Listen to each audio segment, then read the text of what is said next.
올해는 좀 우리 시장이 나아질 수 있을까요? 좀 나아져야 할 텐데요. 개미스쿨 시간입니다.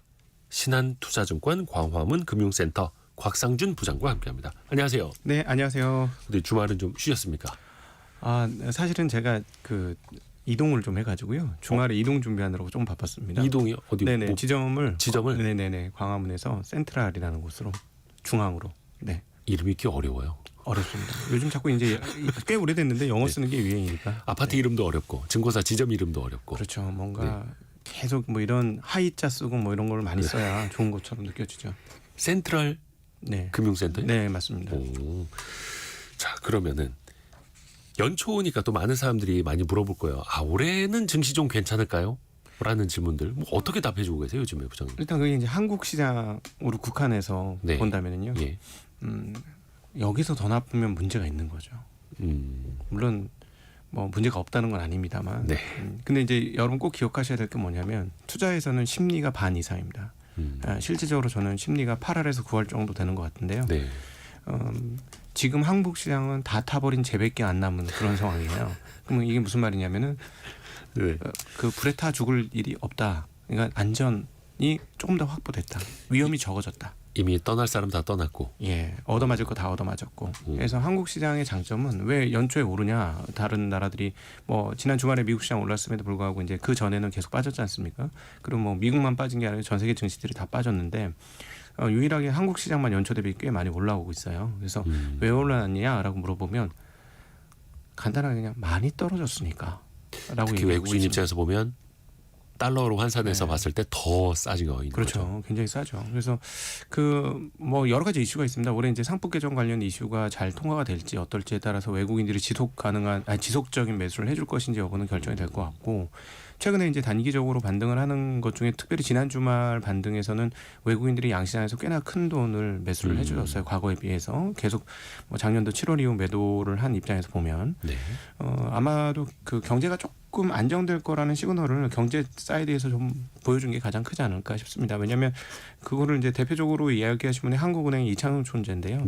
이창용 총재께서 그 신년사 발표할 때 이런 얘기를 했어요. 그 최상목 권한대행의 그 결정에 대해서 그 경제를 고려해서 어렵지만 불가피한 결정이었다라고 얘기하면서 우리 경제 시스템이 정치 프로세스에 영향받지 않고 독립적이고 정상적으로 작동할 것임을 대내에 알리는 출발점이 될 것이다라고 이야기를 했어요. 그래서 이 부분이 굉장히 좀 먹혀 들어간 거 아닌가라고 싶습니다. 그러니까 정치 상황이 어떻든지 간에 경제는 경제 나름대로 운용을 잘 할 것이고 현재 있는 컨트롤 타워가 이것들을 잘 인지하고 있고 그렇게 진행할 것이다라는 걸 한국은행 총재의 입을 통해서 언급이 됐기 때문에 그 부분이 이제 외국인 투자자로 하여금 조금 안심을 하게 만든 거 아닌가 하는 생각이 듭니다.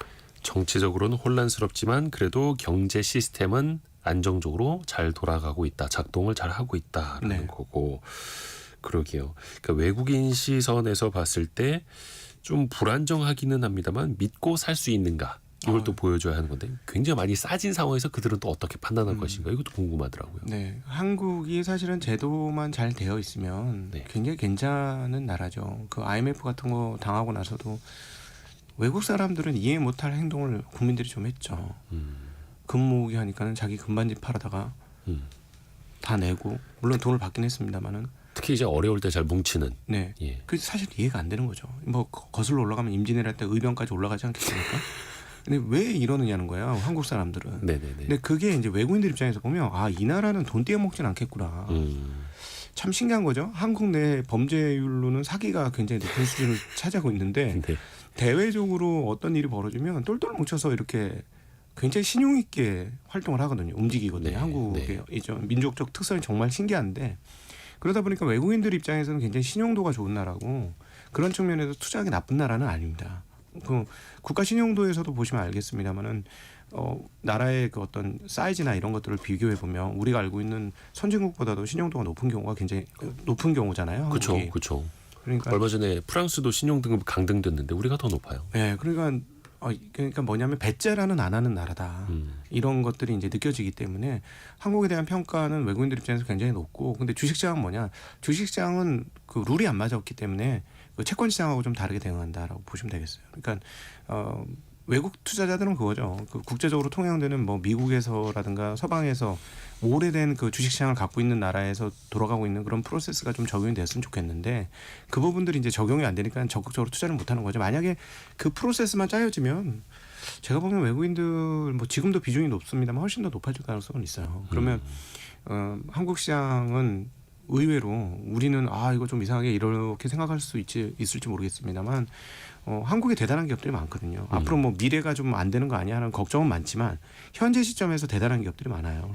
계속 말씀드리지만 뭐 반도체도 잘하고 자동차도 잘하고 조선도 잘하고 화학도 잘하고 철강도 잘하고 이런 나라가 세상에 몇 개나 있습니까 사실은. 그러니까 외국인들 입장에서는 투자하고 싶은 좋은 나라인데 그 룰이 좀 잘 짜여지느냐 이게 중요한 거겠죠. 그렇죠. 그리고 앞에서 말씀하신 그 사기 범죄 1위라는 거는 우리나라 자체 내에서도 범죄 종류로 사기가 1위이고 OECD 국가 중에서도 사기 비율이 되게 높은 편이고 그런데 또 반대로 생각해 보면은 그렇게 해석하시는 분들도 계세요. 서로가 너무 믿어서 그렇다. 너무 믿기 때문에 사기 범죄율이 높다라고 또 이렇게 해석하시는 분들도 있더라고요. 맞네요. 우리가 계약서 쓰는 문화에 익숙치 않죠. 그렇죠, 그렇죠. 네. 그래서 어떤 나라는 인도였나요? 저도 언제 한번 이제 컨텐츠 하면서 들었었는데 거기는 무조건 종이로 남겨야 된다. 네. 말로 하면 다 뒤집는다. 근데 우리는 또 말로 하고 서로 이제 믿으니까. 네. 사실 그게 그 신뢰 사회고 신뢰 사회는 사실 사회적으로 봤을 때 생산성이 굉장히 높은 사회입니다. 그러니까 예를 들어 뭐 변호사를 대동해서 계약서를 쓰는데 시간과 비용이 들지 않습니까? 그렇죠. 근데 사실 믿을 수 있어서 그런 거 없이 오케이 그렇게 합시다 이러면 이건 미국도 마찬가지예요. 미국의 트럼프 자서전에 보면 어떤 그 사람과의 거래가 나오는데 나는 내 말을 그렇게 했기 때문에 손해가 보더라도 그냥 거래를 진행하겠어.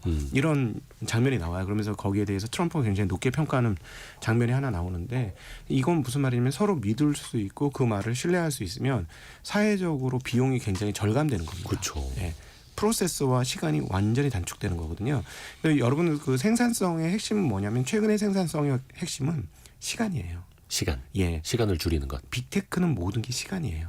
그러니까 그 최근에 한국에도 이제 빅테크를 흉내내고 이렇게 진행하는 사업 중에 하나가 이제 쿠팡 같은 회사가 있잖아요. 네. 쿠팡이 여러 가지 사업을 진행하지 않습니까?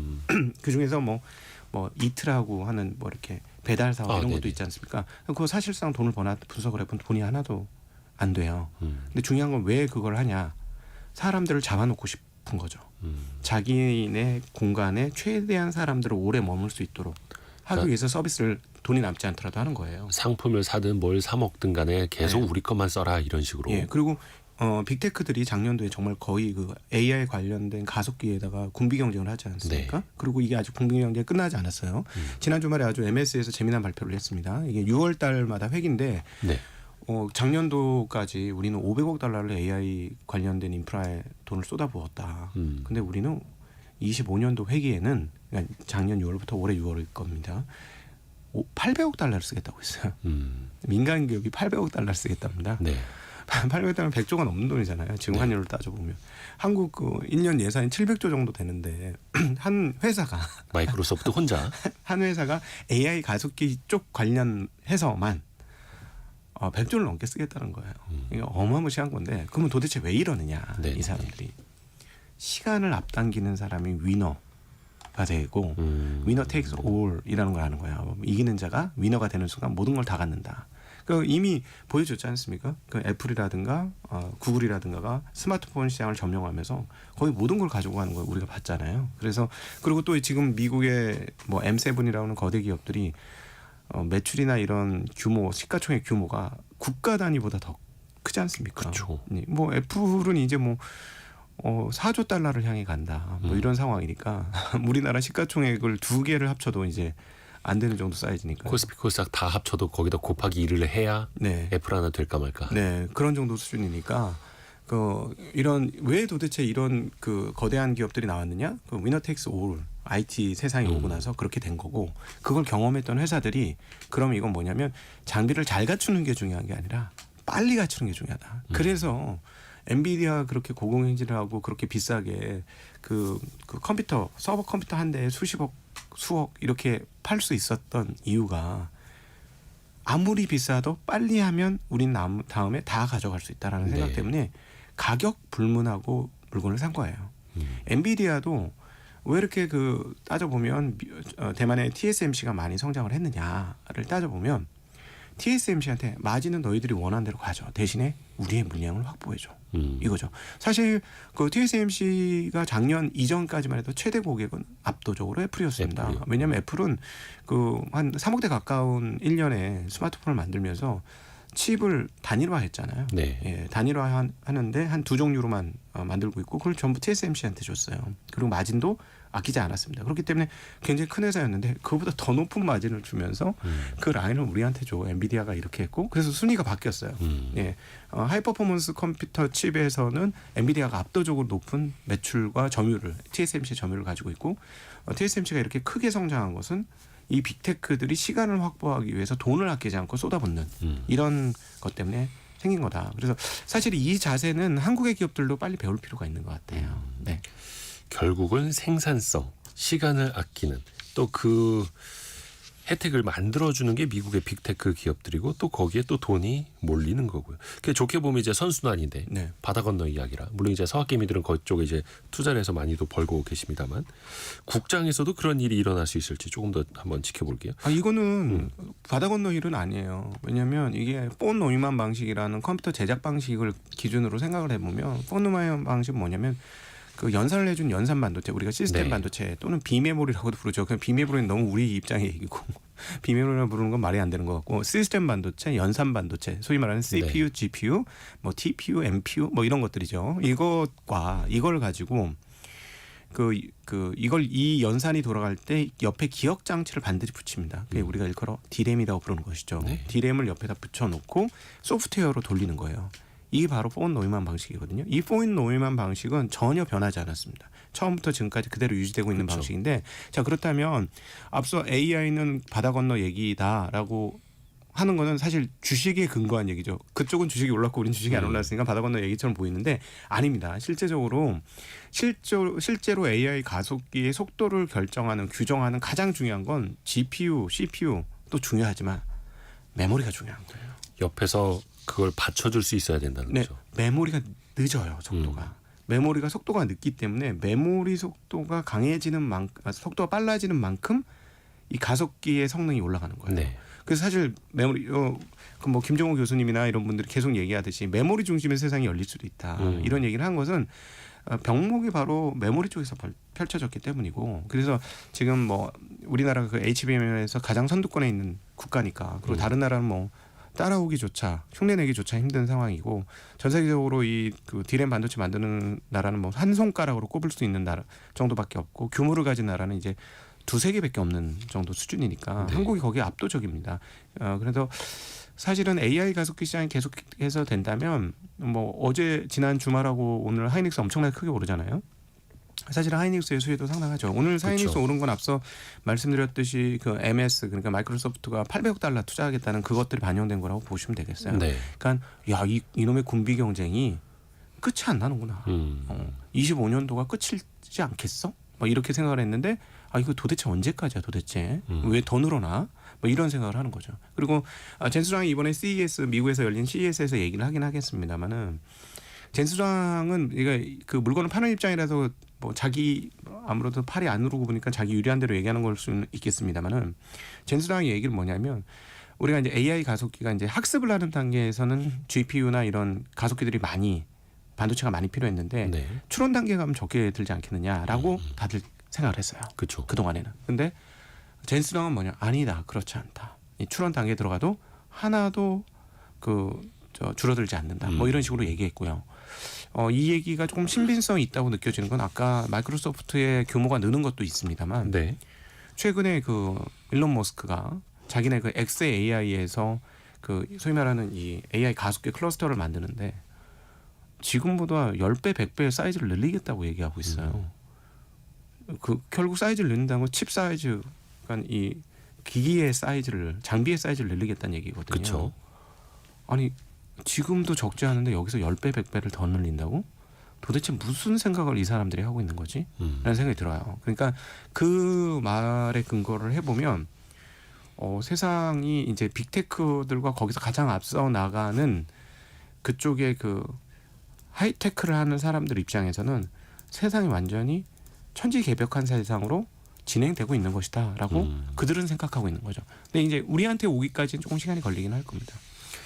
어떻게 보면 AI를 위한 데이터 센터 설비 투자는 끝물이 아니고 오히려 가속도가 붙고 있다. 이렇게 봐야 한다라는 그런 말씀이실 것 같고요.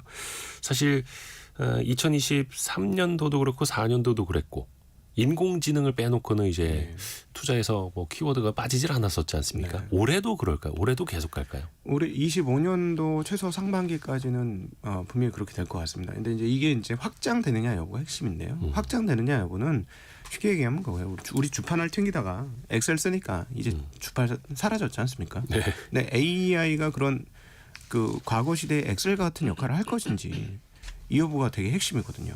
근데 문제는 뭐냐면 제가 이렇게 그 흐름이 진행되는 과정들을 보니까 소비자 단까지는 조금 시간이 걸릴 걸로 보여지는데 네. 이게 의외로 기업들이 여기 환호를 하고 있어요. 그래서 기업들이 이 AI를 굉장히 많이 채택을 하고 있는 그런 과정입니다. 그래서 소위 말하는 B2B, 그러니까 기업들 간의 도매 거래에서는 이 AI가 실제로 매출도 일어나고 있고 도입도 많이 되는데 네. 문제는 결국 뭐냐면 그 사람들이 우리한테 팔아먹어야 되는 거 아니에요. 일반 소비자들한테. 네. 근데 과연 어떤 모양새로 우리에게 다가올 것인지 그리고 그거에 우리가 돈을 지불할 용의가 있는 것인지. 예. 지금은 뭐 그냥 우리가 소위 말하는 챗 GPT나 이런 것들을 뭐 물어보고 답하고 이런 정도 사이즈지만 이들이 꿈꾸는 이들이 이렇게까지 군비 경쟁처럼 돈을 많이 쏟아붓는 이유는 뭘까 생각해 보면 네. 과거에 따져보면 스마트폰처럼 아이폰이라는 스마트폰처럼 또 그 이전으로 따지면 MS의 윈도우처럼 어떤 핵심적인 것들을 AI를 통해서 구축을 하고 할 수 있다라는 확신이 있는 것 같아요. 그래서 마치 이런 거죠. 앞으로 뭐 자율주행이 보다 보편화되고 그다음에 이제 뭐 휴머노이드 로봇이든 뭐 생산성 로봇이든 로봇도 좀 더 구체화될 때 자기네가 구축한 AI 기반에서 써라. 이런 거가 되지 않을까. 일종의 싶습니다. 운영 체제 같은 것들. 네, 그 단순한 운영 체제라고 하기에는 그보다 조금 더 범위가 넓을 것 같은데, 그러면 우리 거를 이용해서 너희들 자율주행이 하면 돼. 뭐 우리 거를 이용해서 뭐 로봇 청소기 하면 돼. 우리를 통해서 물류 로봇 하면 돼. 뭐 이런 식으로 갈 가능성이 굉장히 높지 않을까. 지금으로 봐선 추정은 그렇기 때문에 이들이 이렇게 열심히 하지 않을까. 그러니까 지금 제가 말씀드렸던 것의 모든 공통점은 결국은 이거를 일컬어 로봇이라고 표현할 수 있는 거예요. 그렇죠. 인간의 노동을 대신해 주는 것들이거든요. 그렇게 되면 이걸 일컬어 우리가 생산성 혁명이라고 하는 겁니다. 그러니까 생산성 혁명이 주판에서 엑셀로 바뀐 만큼 엄청난 큰 폭으로 AI에서 그렇게 크게 바꿔질 수 있다면 이게 진짜 대단한 사업이 될 거고 빅테크들은 그걸 꿈꾸고 있는 것 같아요. 근데 그게 이제 구체적으로 그렇게 실현될지는 사실 조금 봐야 될 것 같아요. 근데 이제 그 앞서 언급을 드렸던 대로 B2B 즉 도매 영역에서 하고 있다는 건 대체할 수 있다는 자신감이 있는 것 같습니다. 사람을 대체할 수 있다. 네. 그러게요. 해서 빅테크 기업들이 그 대규모 언어 모델이라고 하는 LLM 네. 이것도 서로가 또 개발을 하고 있고 자기네들 걸 또 쓰라고 그렇게 또 공개하는 뭐 메타 같은 기업도 있고 피규어 AI 같은 로봇 잘 만드는 회사랑 챗 GPT 잘 만드는 오픈 AI랑 결합을 해서 네.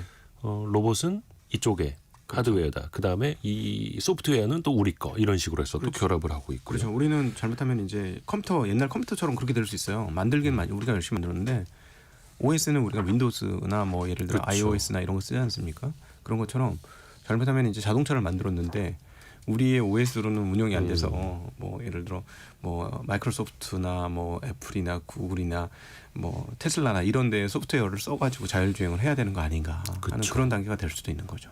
네. 신승호님이 올해 CES에 AI 기반 제품이 뭐가 나올까 궁금하네요. 그러니까 미국의 CES가 이제 시작이 됐죠. 네. 여기서 보면은 또 아까도 하이닉스 잠깐 이야기를 했습니다만 HBM3 16단짜리 네. HBM도 공개한다라고 하고 진짜 그 기술의 각축장. 근데 네. 그 중간에 AI가 또 그 한가운데 있을 수밖에 없는 거고요. 그러니까 사실 투자 포인트 측면에서도 미국에서도 계속해서 AI 관련주가 이야기 안 나올 수가 없습니다. 예전에 M7이라고 한 것도 이제는 배트맨이라고 이름이 바뀌었더라고요. 네. 그 앞에 B가 브로드컴이고 네. 브로드컴도 최근에 엄청나게 올랐죠. 엄청나게 올랐죠. 왜 그러냐면 이제 그 학습 단계에서는 압도적으로 GPU가 많이 필요했는데 GPU 공급도 부족하고 그다음에 이제 회사 나름대로는 자기네만의 시스템을 만들고 싶을 거 아닙니까? 네. 근데 뭐 예를 들자면 뭐 종류가 많을 거 아니에요. 앞서 우리가 이제 자율주행도 얘기 드렸고 뭐 예를 들어 배송 로봇이 될 수도 있는 거고 그다음에 로봇 청소기가 될 수도 있고 뭐 이렇게 각각의 이제 로봇들이 다양한 모습으로 우리한테 등장을 하게 될 거잖아요. 네. 그럼 거기에 따라서 예를 들어서 로봇 청소기면 자동차하고는 좀 다른 궤적이 있어야 될 거 아니에요. 뭐 어떤 게 먼지인지 먼지가 아닌지 그리고 어떤 게 턱인지 턱이 아닌지 그럼 내가 이걸 굴러갈 수 있을지 안 굴러갈 수 있을지 뭐 이런 것들을 취입이 분석을 해야 될 거 아닙니까? 그러면 이게 예를 들어서 일반적으로 쓰여지는 GPU라든가 다른 쪽에서 뭐 어마무시한 연산이 필요한 GPU가 꼭 없어도 되는 거잖아요. 네. 거기에 특화된 그 연산 칩 반도체를 만들고 싶으면 그거는 이렇게 만들어줘 하고 주문을 하면 되는 거죠. 그러니까 앞으로 요번에 브로드컴이 그렇게 올라간 것은 사실 브로드컴 통신칩 만드는 회사였어요. 그렇죠. 근데 이 통신칩으로 올라갔다고 보기에는 좀 어렵고요. 이 올라간 건 뭐냐면 주문형 반도체라고 하는 ASIC이라는 거를 만드는. 즉 그래서 나는 이런 스펙을 원하고 이런 스펙을 구현할 수 있는 그 로봇을 만들기 위한 칩이 필요한데 그걸 좀 만들어 줄 수 있어? 하는데 이제 그 아이디어는 있는데 그걸 이제 구체적으로 제품을 만들어 줄 수 있는 거는 준비가 안 돼 있으니 브로드컴한테 일종의 아웃소싱을 하는 겁니다. 그렇죠. 예, 그래서 그 시장이 커질 거라는 기대감으로 이렇게 올라온 거고, 그래서 제2의 엔비디아가 될 것이다 하는 건데, 요게 이제 이게 브로드컴이 성장하니까 엔비디아가 지난주인가요? 우리도 ASIC 하겠다라고 얘기했습니다. 워낙 인원도 많고 하는데 추가로 한 1,000명 뽑아서 ASIC 하겠다 이렇게 하고 있습니다. 그러니까 일종의 그 반도체 설계, 예, 설계. 설계까지도 위탁해서 우리가 다 해주겠다. 네네, 그것도 그럼 하겠다는 거죠. 근데 사실 엔비디아가 사업 영역을 이제 확장한다는 거 보면은 거의 무서울 정도입니다. 예, 여기 집중력 대단하고요. 예. 뭐 젠슨 왕의 그 어떤 그 전기 비슷한 거 보면 자기는 아침마다 일어날 때마다 두렵대요. 내가 이 모든 걸 잘 감당할 수 있을런지. 근데 그 자세가 지금 엔비디아를 만드는 거 아닌가. 그 엔비디아 공부를 해보면 참 재밌는 회사인데요. 그 실리콘밸리에 있는 회사들 중에서 이직률이 가장 낮아요. 낮죠. 그래서 참 재미난 게 실리콘밸리의 기술자를 땡겨오되 운영은 약간 동양식으로 사람들 쉽게 좀 안 자르는 경향이 있는 것 같습니다. 원래 그 미국의 그 고용의 특징은 오늘 열심히 일했는데 다음 날 가니까 자리가 없어지는 그렇죠. 게 미국 고용의 특징이에요. 네. 왜냐하면 대표적으로 이제 이번 AI 가속기 경쟁을 하면서 구글하고 메타 이런 데서 사업부 몇 개를 철수시켰거든요. 그럼 그 사람을 다른 데 배치하는 게 아니고 그냥 잘리는 거예요. 네. 예. 근데 그게 너무 일상적이 되어 있는 나라인데 이 회사는 이제 꾸준히 그런 그 이직률을 낮게 유지했다는 거 측면에서 보면 참 독특한 기업이다라고 볼 수가 있겠죠. 그렇죠. 그래서 엔비디아에 대해서는 또 관심권에 계속 있고 또 최근에도 보면은 엔비디아가 약간 좀 조정을 받다가 또 네. 다시 또 급등을 하고 있고 그 영향을 받아서 우리나라 반도체 주식도 좀 같이 좀 올라가고 있고. 근데 오늘 제가 이제 AI 관련해서 이렇게 계속 말씀드리는 이유가 뭐냐면은 미국 주식이 안 싸요. 지금 싸진 않다. 역사적으로 아주 고점 부근에 있습니다. 네. 이 지금보다 비쌌을 때는 2020년 그때 코로나하고 빵 올랐을 때 하고 그다음에 그 정확하게 지금보다 비쌌을 때는 2000년 닷컴 버블 때예요. 그때 외에는 없어요. 그러니까 지금 굉장히 비싸거든요. 근데 지금 여기서 이 AI를 한참 얘기한 거 그리고 한참 얘기하면서 생산성 얘기하고 주판 엑셀 막 이런 얘기를 드렸던 게 99년 닷컴 버블이 왜 왔는지 생각을 해보면 그때도 생산성 혁명에 대한 꿈이 있었어요. 그렇죠. 지금 국민 비슷해요. 그때와 국민이 비슷한. 그러니까 즉 이번에도 98년, 99년 우리가 겪었던 버블이 올 수도 있는 거예요. 그걸 주장하시는 분들도 있고. 그러니까 90년대 중반 같은 그러니까 IT가 온다 그래서 IT 기업들이 굉장히 좋았어요. 90년, 97년 이미 굉장히 좋았거든요. 지금 우리가 겪었던 지난 2년이 그거와 비슷한 거냐라는 거죠. 근데 그 핵심은 결국 생산성에 있습니다. 그러니까 옛날에 뭐 지금 방송 들으시는 분 중에 연배가 좀 있으신 분들은 기억하실 거예요. 미국에 전화하면 전화비 많이 들었지 않습니까? 그렇죠. 국제 전화. 그리고 시외 전화도 뭐 부산 이런 데 전화하면 돈 많이 들었어요. 많이 들었죠. 그래가지고 야 빨리 끊어라, 야 빨리 끊어. 돈은 전화 요금 많이 나온다. 막 이러면서 빨리빨리 뭐 지방에 전화를 맞습니다. 하거나 뭐 네. 해외 전화하면 야 돈 빨리 나와, 빨리 끊어. 그리고 뭐 카드도 뭐 몇천 원짜리 팔아가지고 한번 전화하면 30분 하면 다 없어지고. 예. 그런 시대에 살던 게 그때 이제 다이얼패드 뭐 이런 게 나와서 야 인터넷 전화가 됐는데 공짜래. 그거죠. 돈이 들었던 게 사용자 기반으로 공짜가 되는 세상이 생산성 혁명인 거예요. 소비자 입장에서는. 그러면 AI가 나왔을 때 뭐가 공짜가 될 거냐? 그러니까 이미 지금 우리가 쓰고 있는 대화형 그 챗GPT라든가 이런 쪽에서 보면 의학 관련된 질문 같은 거 해보면 대답 정말 잘합니다. 그렇죠. 야, 이거 앞으로 의사들 어떻게 해? 라고 생각이 들 정도로 대답 참 잘해요. 데이터도 다 가지고 오고 근거도 다 제시를 합니다. 그러니까 만약에 그렇게 되면 뭐 우리가 지금 돈이 많이 드는 의료 서비스라든가 이런 쪽에서 만약에 돈이 떨어진다. 이러면 98년, 99년에 우리가 꿈을 꿨던 그런 생산성 혁명, 즉 비용 감소에 의한 생산성 혁명 이런 것들로 연계시킬 수도 있어요. 그래서 오늘 AI를 계속 얘기 드렸던 게 이거 빼면 비싸. 미국 시장 너무 비싸. 언제든지 조정 가능해. 그리고 조정도 많이 될 수도 있어. 한 20-30%도 조정될 수 있어. 왜냐하면 비싸니까. 역사적으로 고점 수준이니까. 그런데 이게 생산성 혁명으로 사람들이 느껴지고 진짜 시간이 지난 생산성 혁명이 되면 사람들이 뭔가 거기에 대한 꿈을 꾸면 주식이라는 건 실제 숫자가 나왔을 때 가장 좋은 그 주가를 보여준 게 아니라 사람들이 꿈을 꾸게 할 때 좋은 숫자를 보여줬거든요. 그렇죠. 예. 재작년이죠 이제. 2차 전지 생각해 보세요. 꿈을 꾸게 만들어줬잖아요. 그러니까 주가가 그렇게 올라간 거예요. 그래서 지금부터의 미국 시장 국면은 꿈을 꿀 수 있을 것이냐 말 것이냐. 이 부분이 제가 보기엔 25년도에서는 가장 중요한 요소가 아닌가 싶습니다. 더 큰 꿈을 꾸게 해줄 수 있을 것이냐. 또 이야기 나눌 게 되게 많은데요. 잠깐 중간에 라디오 정보센터 가서 뉴스 현재까지 들어온 거 정리해서 드린 다음에 이야기 이어가 보죠. 라디오 정보센터 다녀옵니다.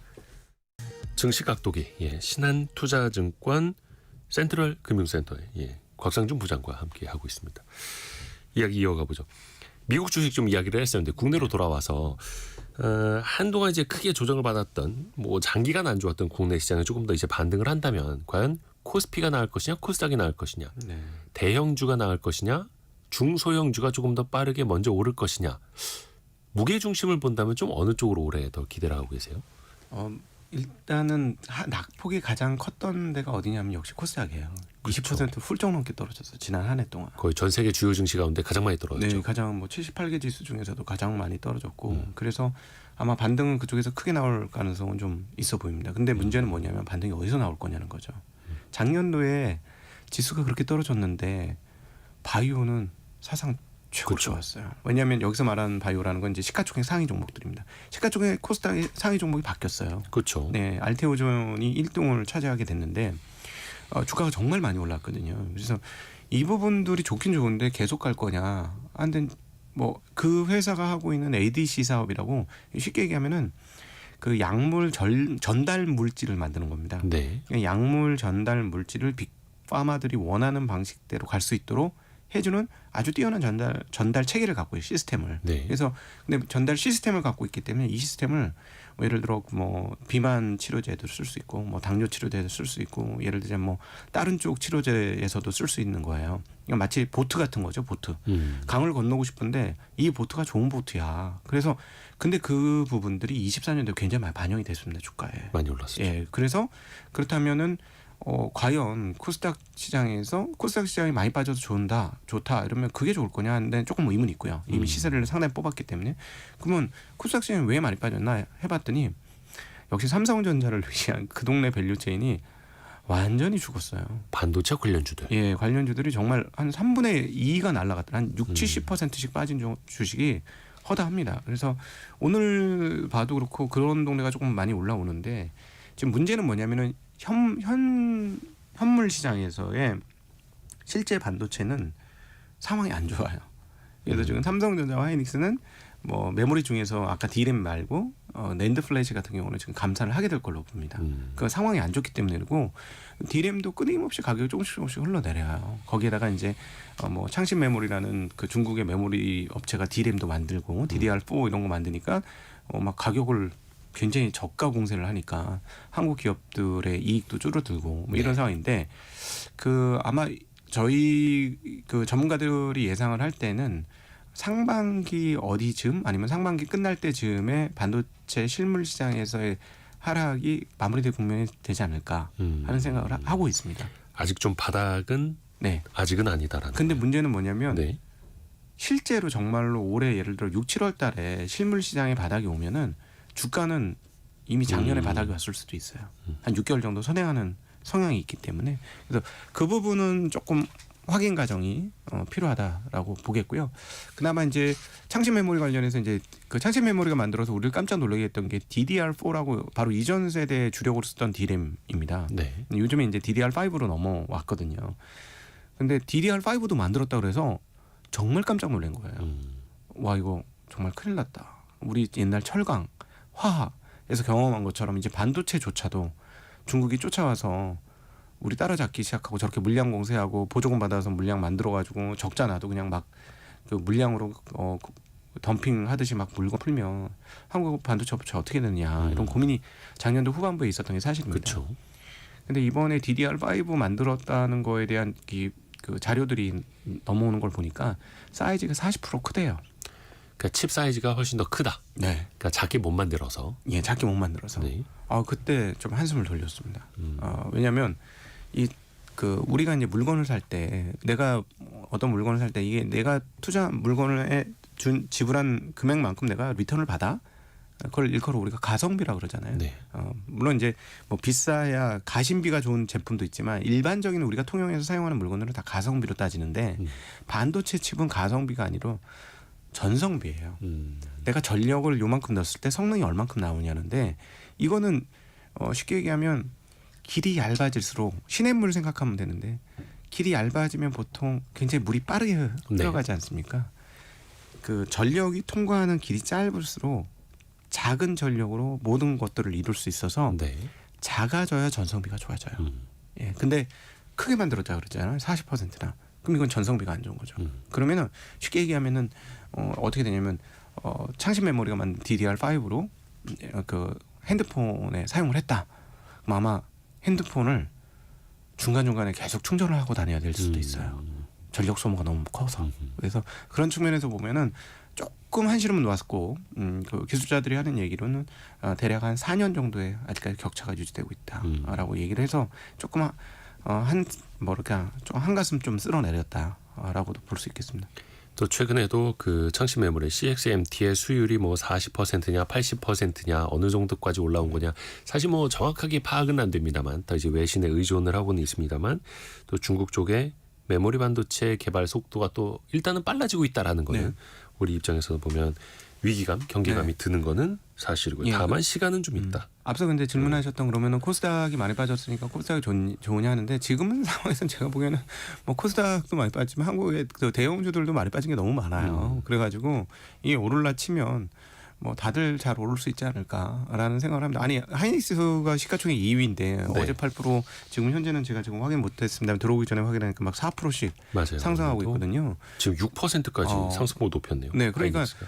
사실은 이게 그 시가총액 상위 종목인데 비싸면 이렇게 오르기 어렵죠. 그러니까 그만큼 한국은 대형주나 중소형주나 상관할 거 없이 지난 한 해 정말 암울했던 시간을 보냈어요. 그러니까 코스피 같은 경우는 6개월 연속 하락했거든요.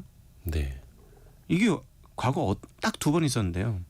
그 월간으로 따졌을 때. 네, 월간으로 6개월 연속 하락한 게 과거에 2번 있었는데 이게 언제냐면 앞서 우리 닷컴볼을 막 얘기했었는데 그때 이후예요. 그러니까 엄청나게 시장이 많이 오르고 나서 6개월 연속 빠지는 거예요. 그다음에 2008년도 뭐 그 2007년도 장 좋았을 때 이후에 또 빠지는 거고.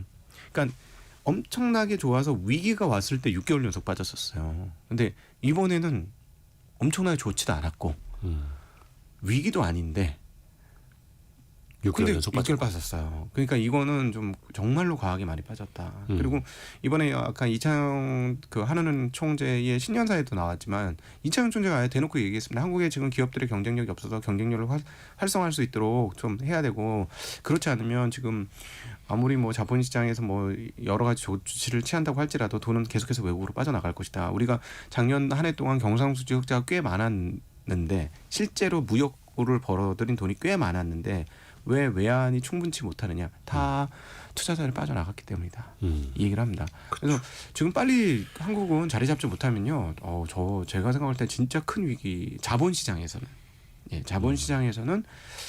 장기적으로 굉장히 큰 위기가 올 수도 있다라는 생각을 하고 있습니다. 그래서 올해 주식시장 좋아야 되는 당면 과제이기도 하고.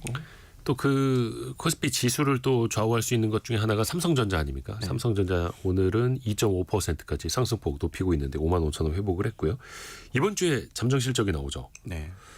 어떻습니까? 실적은 별로겠죠. 근데 실적은 별로지만은 주가는 지금 장부가치 아래까지 빠져 있는 상태라서 주가는 더 별로였어요.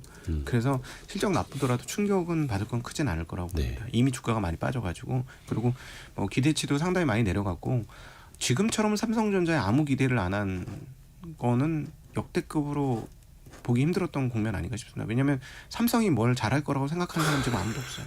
아무도 삼성전자에게 네. 뭔가 새로운 반전 포인트를 기대하지 못하고 있는. 너희들이 TSMC를 이어서 세계 2대 파운드리 업체로서 엄청나게 될 거야라는 얘기하는 사람 아무도 없고 그다음에 너희들이 DDR을 잘 만들어서 HBM에서 또 수의자를 가서 뭐 다른 이 HBM의 물량이 넘쳐나게 만들 거야 이런 얘기하는 사람도 이제는 없어졌어요. 좀 지쳤죠. 얼마 전까지만 해도 있었어요. 예. 얼마 전까지만 해도. 근데 이런 것들이 다 없어진 걸로 봐서는 사실은 앞서도 말씀드렸습니다만 완전히 불에 다 타서 쟤밖에 안 남은 게 한국 주식시장이다 이렇게 표현드렸는데 대표가 삼성전자입니다. 그 말인즉슨 위험은 많이 줄어들었다.